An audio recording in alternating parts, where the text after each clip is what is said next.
গরিদাস বলছেন, প্রভু যদি পুত্র মারা যায়, শিরে যদি বজ্রাঘাত হয়, সে বিরহ সহানো যায়, তুমি চলে যাবে, এই বিরহ কবু সহানো নাহি যায়।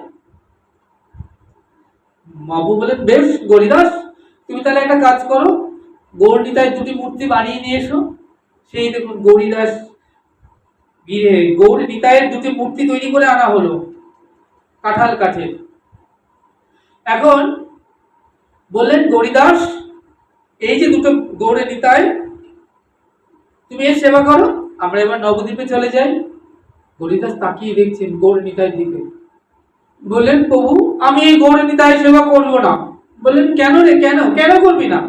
বললেন, এই গৌড় নিতাই চোখের পলক পড়ে না, হরিবোলও বলে না, আনন্দ নৃত্যও করে না, আমি এই গৌরী নিতাই সেবা করব না। এত বলি হাসি হাসি নিতাই গৌর দুই ভাই ঘরের মাঝে দাঁড়িয়ে গেল, আর ঘর হইতে নিতাই গৌর দুই বিগ্রহ বাহির হয়ে চলে গেল। গরিদাস মনে মনে চিন্তা করছেন,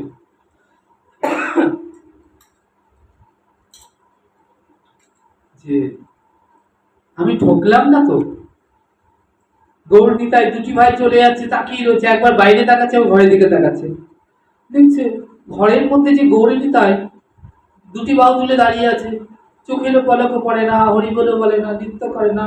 আবার ডাকছে, গরিদাস, প্রভু গো, প্রভু একটু দাঁড়িয়ে যাও, একটু দাঁড়িয়ে যাও। প্রভু গৌর নিতাই আবার পিছু ফিরেছে। কেন রে গরিদাস, আবার ডাকছিস কেন? না বাবু, আমি গৌর নিতাই সেবা করবো না। বলে, কেন, কি হলো? বলছে, হরিবোলও বলে না, বাহু তুলে নৃত্যও করে না, চোখেরও পলকও পড়ে না। এত বলি হাসি হাসি ওই গৌর নিতাই গিরের মাঝে দাঁড়িয়ে গেল, আর গির হতে ওই গৌর নিতাই বিগ্রহ দুটি হাসি হাসি বাহির হয়ে গেল। বুঝতে পারলেন?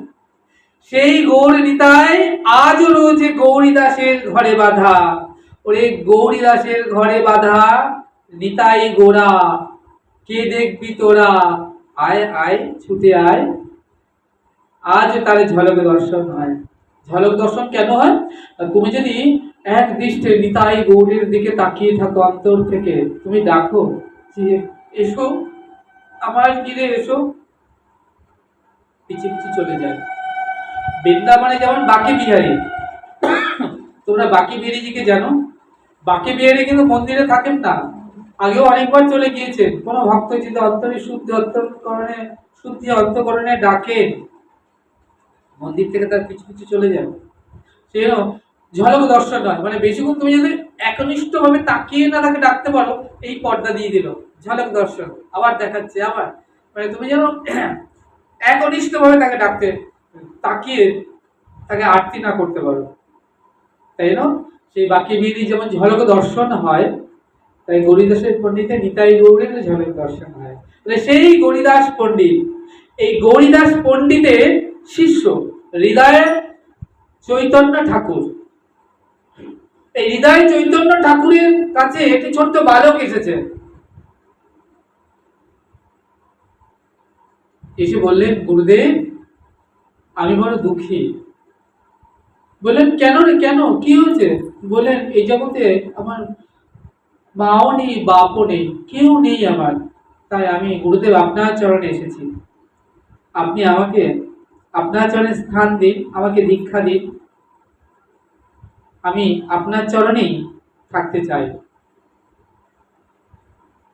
তো গুরুদেব কি করলেন? সেই ছোট্ট বালকটিকে একটা শুভ দিনক্ষণ দেখে দীক্ষা দিলেন, দিয়ে তার চরণে রাখলেন। এখন দীক্ষা দিয়ে তো নামকরণ করতে হয়। বললেন, আজ থেকে তোর নাম হলো কি? কৃষ্ণ দাস।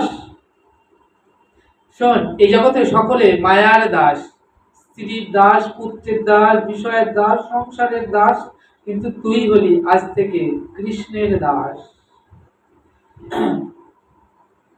দীক্ষা দিলেন। বললেন, গুরুদেব তাহলে আমাকে সেবা দেবেন না? বললেন, হ্যাঁ তাই তো, কি সেবা দিই তোকে? পাশে দেখলেন একটি মাটির কলসি পড়ে রয়েছে। বললেন, নে এই কলসিটা রাখ, আজ থেকে তোর সেবা হলো তুই সুরদিনী গঙ্গা থেকে এই কলসিতে করে জল আনবি, সেই জল দিয়ে আমি ঠাকুরজির অর্চনাদি করব, সেবা পুজো। বেশ, তাই হলো প্রত্যেক দিন ওই দুঃখী কৃষ্ণদাস তিনি ওই মাটির কলসি মাথায় নিয়ে যান সুরধনী গঙ্গায়, গঙ্গা থেকে গঙ্গা বাড়ি নিয়ে আসেন এবং সেই জলে কি করেন, গুরুদেব হৃদয় চৈতন্য ঠাকুর তিনি ঠাকুরজির সেবা অর্চনা করে। এমনভাবে চলছিল সেবা, এমনভাবে চলছিল ভজন। আর ওই মাটির কলসি, ছোট মানুষ তো, মাথায় মাটির কলসি নিতে নিতে চুলগুলো সব উঠে গেছে, চামড়াগুলো ঘষায় ঘষায় ক্ষয় হয়ে গিয়েছে, পোকা হয়ে গিয়েছে, ঘা হয়ে গিয়েছে মাথার মধ্যে। আশ্রম চলতি বালকেরা ডেকে বলে, এ কি দুঃখী কৃষ্ণদাস, তোমার যে মাথায় ঘা হয়েছে, পোকা হয়ে গিয়েছে, তোর কিন্তু কষ্ট হয় না রে? তা তুই যদি তোর মাথার উপরে একটা কাপড়ের বেড়ি দিয়ে নিস, তার উপরে ওই মাটির কলসিতে করে জল আনিস, তাহলে তো একটু কষ্ট কম হয়, একটু সুখ হয়। দুঃখী বলছে, আমার মাথার উপর ঠাকুরজি সেবার জন্য গঙ্গা জল, আর মাথার গঙ্গা জলের হাড়ির মাঝে যদি একটা কাপড়ের বেরিয়ে এসে যায়, তাতে দেহে তো একটু আত্মসুখ হয়, সুখ তো হয়, আত্মসুখ হয়। তাহলে আত্মসুখ হলে, কারোর যদি আত্মসুখ থাকে, তাহলে তার তো আর গৌর গোবিন্দ সেবা হয় না। আর ওই যে পোকাগুলো, যে পোকাগুলো আমাকে দিবানিশি দংশন করছে, জানিস, আমার তো হা কৃষ্ণ হা গৌর বলে কাদাই হলো না, আমি তো কৃষ্ণ কৃষ্ণ বলে কাঁদতেই পারি না। শুনেছি যাদের হৃদয়ে অনেক পাপ জমে আছে, অনেক কৃষ্ণ নামেও তাদের নয়ন অশ্রু বয় না, কিন্তু ওই পোকাগুলো যখন আমাকে দংশন করে, কামড়ায়, আমি ওই পোকার কামড়ানো দংশন সহ্য করতে না পেরে হা কৃষ্ণ হা গোবিন্দ বলে যখন কেঁদে উঠি, এই যে আমি কাঁদি, কৃষ্ণ কৃষ্ণ বলি, এই আমার কান্নার, কৃষ্ণ বলার পেছনে পোকাদের অবদানও তো রয়েছে। তাই যে দেহকে একটা পোকা পর্যন্ত গ্রহণ করতে চায় না, সে দেহ দিয়ে কি গৌর গোবিন্দ সেবা হয়? তাই পোকাগুলোকে নিয়ে মাথা থেকে তুলে কৃষ্ণদাস আবার যথাস্থানে রেখে দেয়। হে পোকা, তুমি আমাকে ছেড়ে যেও না, কারণ তোমার কৃপাতে, তোমার কল্যাণে আমি হা কৃষ্ণ বলে ডাকতে পারি, কৃষ্ণ বলে কাঁদতে পারি। এইভাবে চলছিল। একদিন কি হলো, ওই গঙ্গা বাড়ি এনে দোয়ারে যখন রেখেছে, আর ভেতরে সেবা করছিলেন গুরুদেব হৃদয় চৈতন্য ঠাকুর। গুরুদেব এলেন গঙ্গাবাড়িটা নেবার জন্য, তাকিয়েছেন, দেখছেন কৃষ্ণদাসের মাথায় ঘা হয়ে গিয়েছে, পোকা হয়ে গিয়েছে। বললেন, এ কি দুঃখী কৃষ্ণদাস, তোর মাথায় যে ঘা হয়ে গিয়েছে, পোকা হয়ে গিয়েছে, তোর কি কষ্ট হয় না রে বাবা? শোন দুঃখী, তোকে আজ একটা কথা বলি, কাল থেকে তোকে আর সেবা করতে হবে না, আমার আর গঙ্গা জল আনতে হবে না। অমনি কৃষ্ণদাস বলে, কেন গুরুদেব, আমার কি সেবায় কোনো অপরাধ হয়েছে? কোটি জন্মের সুকৃতির ফলে একটু গুরুচরণে দাসত্ব পেয়েছিলাম, তাহলে শিষ্য অর্থাৎ আত্মজ, তাহলে আমাকে কেন, শিষ্য মানে সন্তান, পুত্র আদি যেমন তদ্রূপ, তাহলে আমাকে পিতা থেকে, পিতাকে গুরুদেব কেন দূর রাখছেন, কেন দূরে সরিয়ে রাখছেন? আমার কি কোনো সেবাতে অপরাধ হয়েছে, অন্যায় হয়েছে? বলে, নারী দুঃখী, না, কোনো অপরাধ হয়নি, তোর সেবা নেবার মতো যোগ্যতা যে আজ আমার আর নেই, তুই চলে যা বৃন্দাবনে, রাধারানীর সেবা কর। রাধারী সেবা করবার তোর যে সময় হয়ে গিয়েছে। দুঃখী বললেন, আমি তো বৃন্দাবনে চিনি না, আমি তো রাধা রানীকেও জানি না। গুরুদেব, আপনার চরণে আমার বৃন্দাবন, আপনি আমার রাধা মাধব। বলেন, ও কথা বলিস না দুঃখী, ও কথা বলতে নেই বাবা। তুই বৃন্দাবনে গিয়ে রাধা মাধবের সেবা কর। দুঃখী বলছেন যে আমি কি দিয়ে রাধা মাধবের সেবা করব? আমার দেহ মন অন্তর মন প্রাণ সবচেয়ে আমি আপনার চরণে সমর্পণ করে বসে আছি।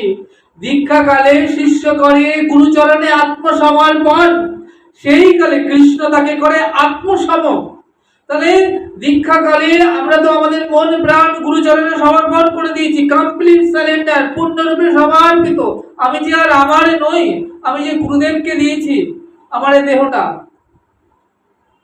তাহলে আমি যে মন দিয়ে আপনার চরণে নিবেদন করেছি দেহ সর্বস্ব আদি, তাহলে আমি কি দিয়ে আমি বৃন্দাবনে গিয়ে রাধা মাধবের সেবা করব? না গুরুদেব, আমাকে আপনার চরণ ছাড়া করবেন না, আমি বৃন্দাবনে যেতে পারবো না। গুরুদেব বললেন, ওরে, বৃন্দাবনে গেলে যে আমার সুখ হয় রে বাবা। এই যে বললেন যে তুই যদি বৃন্দাবনে যাস, রাধা মাধবের সেবা করিস, তাহলে আমার সুখ হয়। শিষ্যের একান্ত কর্তব্য গুরুদেবকে সুখী করা। এখন যখন বলেছে যে তুই বৃন্দাবনে গিয়ে রাধা মাধবের সেবা করলে আমার সুখ হয়, এখন আর দুঃখী কৃষ্ণ দাস আর কথা বলতে পারছেন না।